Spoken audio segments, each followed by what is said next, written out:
and crazy in the top lane. Now, though, he's relying on more the pushing power of his laners to set him up for these invades.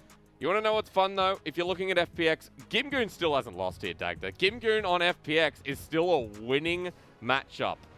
Khan not the same, but we'll talk about that a little bit later. They're bringing the World Championship squad here against Rogue Warriors. They want top 2. They want a berth to the semi-finals alongside Invictus Gaming. And for FPX, the win here is one step closer towards confirming that, as Rogue Warriors look for the impossible run up the standings against the former world champions of last year. We'll see if they can do it here in Game 1. And the way Rogue Warriors are planning on doing this is all in on this heavy team fighting style. Crazy's going to be looking to try and disrupt in the backline with Lei playing keep away for the squad. And this is where Haro can do work when it comes to helping out Ruby and helping out Shangwuji, because you've got this E that has the attack speed buff, and Azir and Varus, this on-hit style that Shangwuji is opting for, will celebrate that success so well if they've got the extra buff. Just saw one spear. That feels good as a Nidalee. Landing the spears early, that sets you up for a good game to come here for Haro, as after getting the spear, after forcing Do and B to back, there's a bit of a cheeky invade, but simply for vision here as Rogue Warriors are going to go starting towards the blue side here for Haro. And just quickly, while we have the lull that starts the game off, notice that Doomby with Comet, notice that Tien with Phase Rush here in the jungle as well. The thing about FPX's team composition, though, is that it relies pretty heavily on having their flashes up and available, or a really good flank from Tien and Gimgoon. Because you're not really going to be able to close the gap onto the likes of Ruby with the Emperor's Divide, Chains of Corruptions from Shangwuji.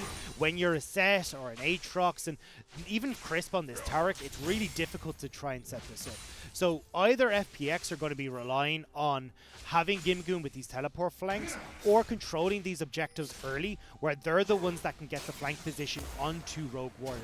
Now, this isn't too much of an issue for FPX. As we said before, Rogue Warriors haven't been very good at controlling objectives. They've some of the lowest objective control in the LPL, especially around that Dragons, the 4th lowest in the LPL right now. So this does give FPX the opportunity to control that space and get the fight they want against Rogue Warriors. What I do love, though, is they might not have objective control, but if you go back, you look at their fights around objectives. Maybe it's just not focused on the Dragon or Baron itself. So there is a lot of fun stats when you look at Rogue Warriors. Again, just touching on their split that's come through. They were expected to be 14th, 15th, towards the bottom of the barrel. Rogue Warriors have been the nicest surprise, in my opinion, here in the LPL.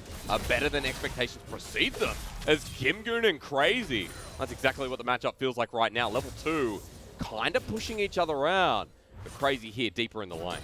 So Crazy looking to push this early game advantage. Renekton controls this matchup at level 4, level 5, and now looking to set up a play with Haro.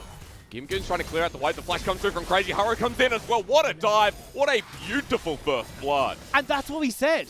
Haro loves to set up these plays with Crazy in the early stages of the game, and that's exactly what we're seeing once again here. Crazy flash forward alongside Haro, first blood onto Gimgoon. Another reminder as to how Rogue Warriors' success comes through with Haro and Crazy working together. A lot of the times that success has been quite obvious. Here in this first game, first blood, gold advantage for Rogue Warriors. And Crazy set up to succeed here on one of his biggest picks in the Renekton. FPX are responding well, though, because they're now picking off both Scuttle Crabs, so Haro won't have the wave there that he would like. And Chris he's walking is here. into this one. The gravity field's there. Haro gets stunned up. Here comes Kalista Taric. Haro is just dead. And the face breaker stuns up Ruby. I think he's gone as well. You talk about response. FPX have their name. I don't know why Ruby walked forward there. You just get the hell out of dodge, especially when you spot LWX and Crisp in that scenario. Instead, Ruby walks forward, gets the stun off of the double face breaker. Tien didn't even have to flash. And Rogue Warriors now find themselves 2 kills down. My compliment is taken away because now FPX have the gold lead, or at least have evened out once again. Doomby with a bit in his back pocket as well, as Ruby tries to poke him out, but Doomby with the kill, probably going to back away anyway, as Ruby TP's the lane. And watch, FPX had already moved, as we said, to take both Scuttle Crabs. So they're in a position to make this play as soon as they see Haro trying to push in this mid lane so Ruby can get the recall. FPX, easy 2 kills. And now you're already seeing that they like to get this ball rolling early. However, because you had LWX and Crisp rolled up to this mid lane, they missed out on a bunch of CS in this bottom lane, and you're looking at a pretty big gold and XP lead over towards Shangwuji. And the push comes through from Jungwuji and Lei on top of that, so safe back timing now available. And off the back of that play as well, Scuttle was contested by FPX, but in the end it did go over to Rogue Warriors. As Chris is going to face check this one. Is this the play? Well, one dazzle onto the AD carry, but Crisp is not tanky enough at this stage. The DPS to come through. He's flashed away. Matched well by Jungwooji and Lei. Crisp so low though as LWX is now going all in onto Jungwooji. Kallista's crazy with a massive rend. And not getting the stun, but I think Lei's in a bit of trouble as well. The rend won't kill him. But LWX and Chris play that so well. This is why this matchup is so terrible. LWX and Crisp have got a bunch of healing. They've got consistent damage, and they're able to stack up everything in Jungwooji. Meanwhile, we're looking towards the top side. Crazy in a bit of trouble as well. He's going to get knocked up and dies. Haro up in this top lane again, but Tien matches. How many times are Rogue Warriors not going to respect this face breaker from Tien? Tien, I was expecting to burn flashes, try and use this Nimbus cloak that's in his kit because he's gone for the phase rush, but instead, you've got Rogue Warriors walking into him going, ah yeah, bud, I'll come over so you can put your arm around me. Let's go walk on our merry way back to base. Haro probably thinking, well, Tien's never going to come to the top side. Haro doesn't have much mana here, but might not need it. Into the world ender, one more auto is needed. Haro now in a bit of a pickle himself. Gimgun has the damage, one more needed. He flashes, he takes him. And now Rogue Warriors are in the biggest pickle. The Infernal Chains from Gimgun yoiks back Haro right as the pounce was going to connect. All he needed was the pounce and also to finish off Gimgun, but he couldn't get it. And Gimgun turns it back around. This game's already sick outplay after sick outplay. Like, it's limit testing, all right? That's what it feels like as Ruby now in the middle of the electric storm. Half health, they're going to be walking back to wave, but Doomby, even without mana, gets the shove in this wave yet again. FPX, though, are setting up for this dragon. Haro doesn't have control of this map anymore. I've seen this before. Do not fight a support at wall. This is the problem with Nidalee. If you start to fall behind, well, then you're in a real pickle, as you said, because this is now where you lose control of the jungle, you lose control of camps and Ruby. And now, with a bit of Ghost, Doomby is blocked by a couple of soldiers. Ruby is going to get out, but the pressure's already here with the Hex Core upgrade. Ruby sent all the way packing. And now you can just have Doinby wrap in behind top lane. Oh, wow. Crazy hasn't responded to this. Flashed. Oh he flashed over the wall. He's bloodthirsty. Ruby's like, I can't believe he's just done this. Range not enough. Doinby almost dies to the turret. Well, meanwhile, in the bottom lane, this game gets even crazier with Lei now dying thanks to Tien's ult. Oh my god, he's going to get executed. I don't know what this game is anymore. Disrespect. Hysterics, what is going on? Doinby, Ghost, flashed, and executed to the tower. That was what the result of that play was. Bottom side of the map, though, FPX are still running away with this. They're getting the dives onto the bottom lane. They're setting up LWX, we said, had fallen behind it a little bit because of that early play towards mid. Well, he's answered back because he's getting all these turret plates, and you've got Tien zoning off Jungwooji and Lei. 2-0-2 here on this Callista. This game has been crazy, to say the least. We're not going to watch all of this, are we? Let's fast forward from here. Okay. Yeah, unfortunately, the the pathing is not the best from Doinby in that situation because of the Emperor's Divide, but Doinby, I have no idea. I realized, like, after he took 2 shots, I was like, he's either going to die here or Ruby's just going to turn around and WQ onto him and kill him. But he gets the execute. It just cost him all of his summoner spells and probably part of his dignity as well. Yeah, the dignity definitely goes down alongside his pride here. As Haro's in the top side once again. The spear doesn't land on the Gimgun as he goes into the world. And a crazy diving this. I don't think so, sir. As Tien now in the same position.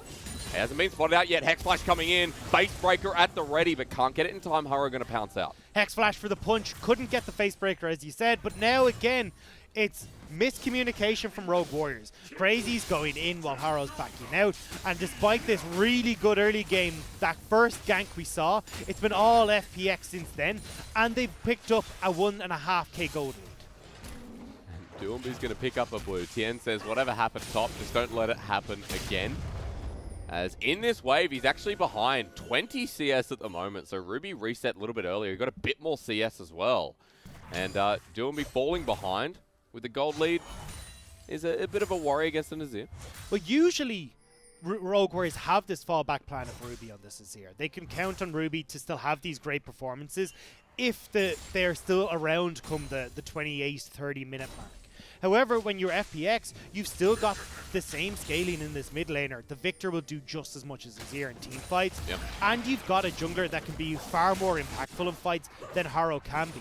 So if FPX are snowballing this lead like we're seeing right now, where they're picking up this bottom lane turret in response for the Rift Herald, they're in great shape because the gold is already successfully coming up for them. As we said, FPX recently have been on a tear, and even with all the shenanigans through this early game, even with First Blood going to Rogue Warriors, there's only been that single kill picked up by RW. They're now at a 2k gold deficit here in this game, and Tien is going to solo out the Dragon while Rift Herald goes down top, and LWX has been pushing this turret for 3 minutes straight. Jungwooji and Lei, I don't think I've seen them in lane for so long.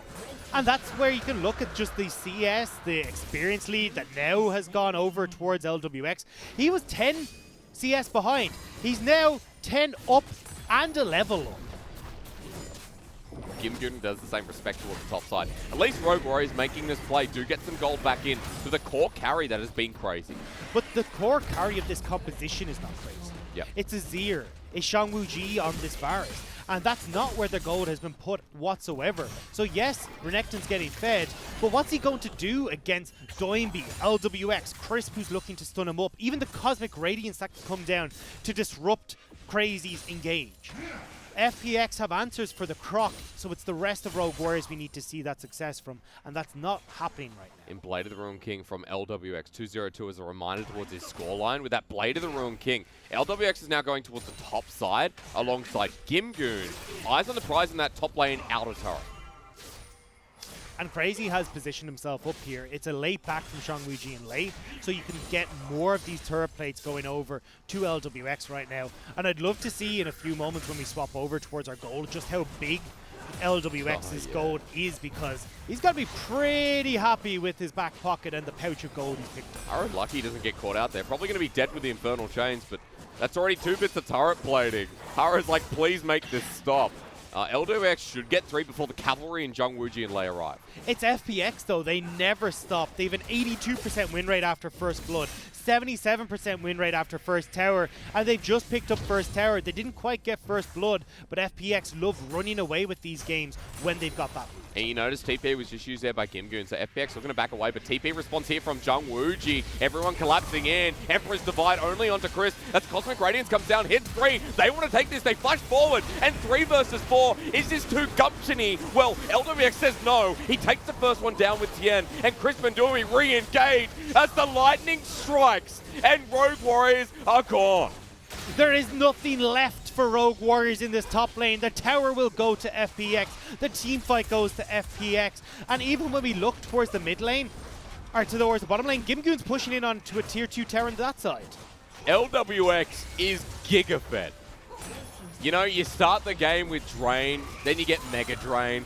When you get Giga Drain, you feel like a god. And LWX level 9 Kalista over level 7 on the Varus. Nothing has come through to help Shangwuji, and that Chains of Corruption was kind of summed up his early game so far. It's been a swing and a miss, and the turnaround from FPX with the Cosmic Radiance, another great face breaker, and just in time for Doinby to come up with the Storm as well. FPX are taking control, and there's nothing that can come through from Rogue Warriors. Almost a 4k gold lead at 13 minutes in the game, and can you believe turret plating's still up and available? That's how quick this early game has gone, with 4 out of 5 of the members of FPX with bounties. And Dagda, you get your request for gold. LWX at 7k versus Crazy at 5.6, and that is crazy because now he might just die with Chris looking for the dazzle. He won't find it, but Tien walking through as well. A good dodge to cut away for the Rogue Warriors top laner. So now we get to see FPX take a step back at the moment. There's no real objectives on the map. It's a minute and a half until that Cloud Drake spawns. The Rift Herald isn't quite up yet, so they'll be looking to just continue this farm. And now, when those dragons come up again, or when that Rift Herald comes up, that's where we'll start to see them get a little bit more proactive. Unless there's a big mistake from Rogue Warriors. With how bloody they have been, I wouldn't be surprised if Rogue Warriors are looking to scrap where they shouldn't. Cheeky 1100 gold here on the 80 carriers. Gimby's getting chased, but still this Aatrox, despite getting focused in the early game, is quite massive himself, even with just the Phage in inventory. Now, I want everyone in the audience to have a quick look here towards the mid lane, which we haven't really talked about. Ruby still without his first item too.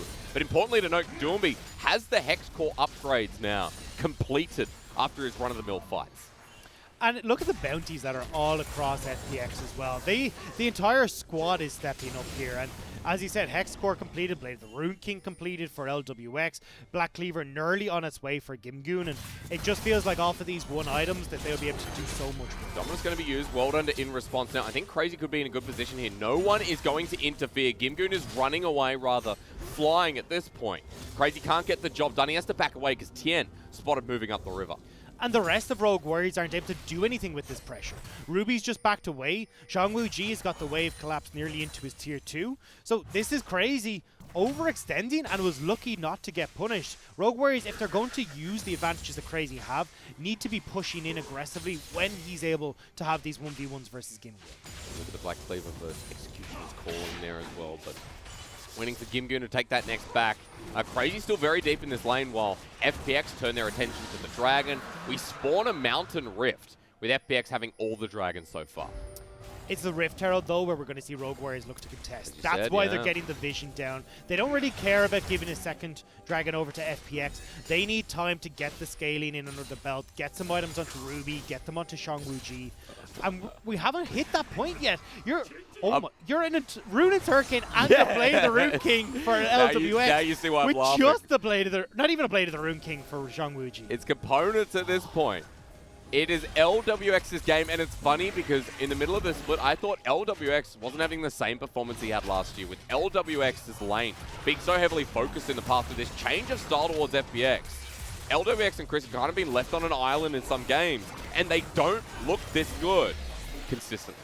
And it was Harrow who left Xiangwu Ji and Lei on that island, which allowed LWX and Chris with the Kalista Taric lane to take over the bottom side, zone Rogue Warriors bottom lane off of that turret, and turn what was a 10 CS deficit into a massive lead for them. Now they're 1,500, well, I'd say even more than that at this point, ahead of anyone else in this game. And LWX is looking to control this game from start to finish. Crazy's going to back away because at this point LWX probably 1v1 him, even with the Black Cleaver in hand by the Renekton. Rogue Warriors getting a bit of vision towards the bottom lane as well.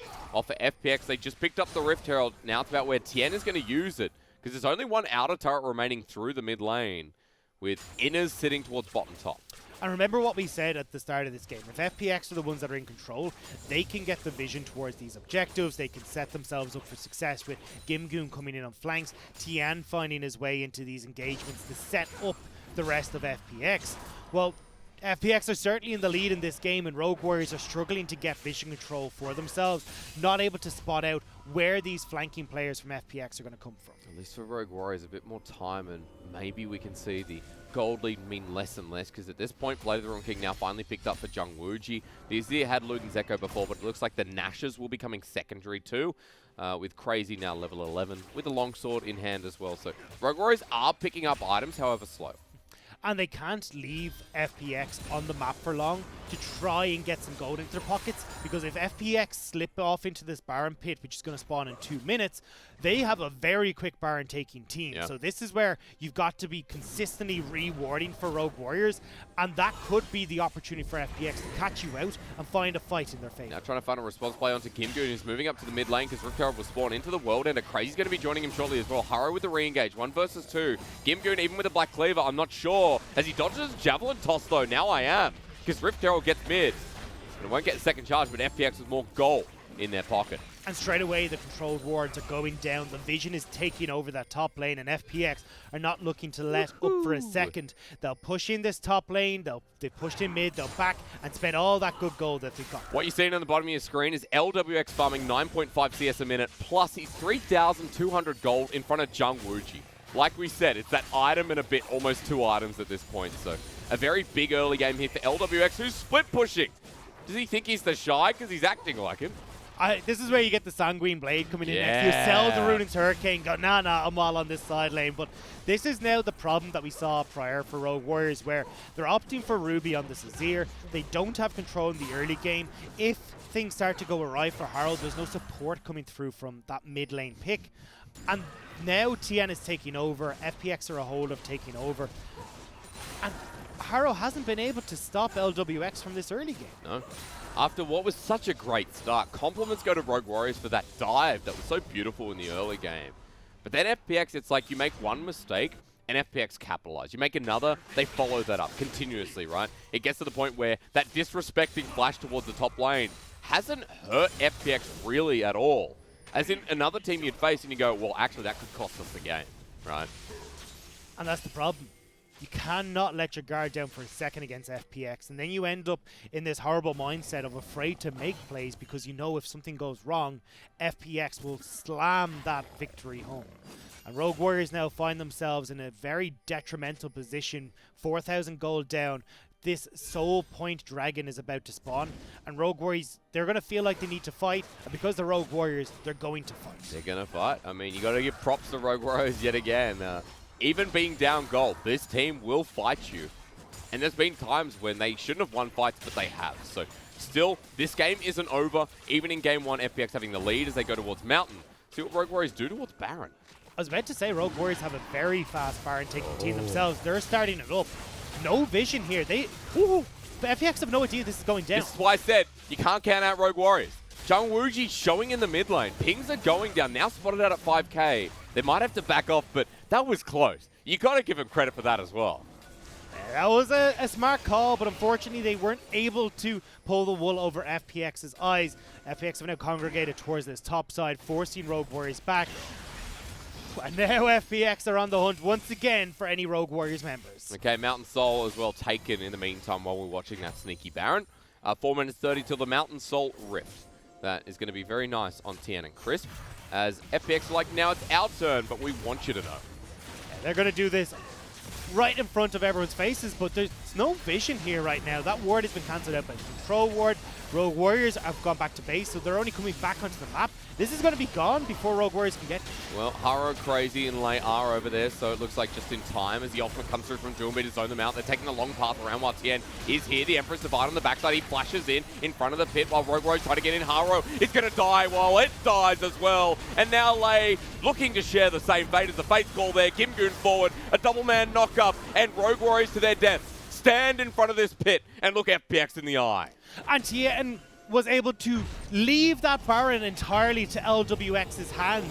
You can't have a smite fight when it's the Callista Wren that's stealing the entire health bar of the Baron. FPX find kills, they find the victory, and now again this encroaching victory, it feels like, for FPX is inevitable. 1-3-1. Put Victor in a side lane. At this point, these waves are just going to disappear. Look at the turrets to be taken. There's only one inner towards the bottom side. Then we get towards the base. And cracking the base on this Baron, with the way this game's been going, feels like it is a natural and easy step for FPX to take next. And how do you try and defend this? Oh, hang on. You don't defend it. Apparently, you might die here as Crazy's going to get pulled back in. A good haymaker, but Rogue Warriors surviving for now while LWX is going in. He's going to get exhausted. He still has Flash available. Never mind. Flashes away from the Empress Dividers. Ruby has to do the same from the Dazzle. 5 members of Rogue Warriors mid, and LWX survives. That was very ballsy. That was a brave call from LWX, and I wasn't sure it was going to work out when I saw that exhaust. Poor Ruby! Drinking my water. Ruby slides his way out, only just. Now LWX gets the slow for the rain, the Dazzle as well. Goodbye, Haro. 4-0-4, and the Nidalee not found. Meanwhile, here's a wave that Gimgoon was prepping already in the bottom side of the map, so FPX have got their choice. Do they want to join Gimgoon in this bottom side of the map, or would they rather have themselves keep pushing in towards this mid and secure themselves both objectives? This is looking like a big difference between a playoff team as a potential in Rogue Warriors and a top 2 soaring team in FunPlus Phoenix. They need the series win, they need a single game over top esports, and they will secure top 2. Things looking pretty good right now for FPX as they look to break mid. They've broken bot, and it's towards the bases, now towards Ruby. He has to fly away yet again. The showstopper in the backline for Tien. Another great face breaker, and it takes so long to kill him, but Rogue Warriors will do exactly that finally and defend mid for the dive. Chris was hoping to give that Cosmic Radiance to Tien, but even if it doesn't quite work out, it still gets the job done. FPX crack open the base as LWX. Oh yeah, it's the Callista, baby. Good night. LWX on 5 now, and with that, it looks like they're going to be charging into the base. Gimgoon versus 3, with Doombeat's backup now in hand. Ruby follows suit, and so does Crazy. Rogue Warriors are getting smashed here. Onto the inhibitor, and I think that's just the game. This is going to be the game at sub 25 minutes. Rogue Warriors, they've got nobody alive to defend this. On the Nexus turrets, this game looked pretty competitive in the first 5 minutes, but FPX shined once again and look to be heading towards that top 2 at this rate. Game 1 in the bag.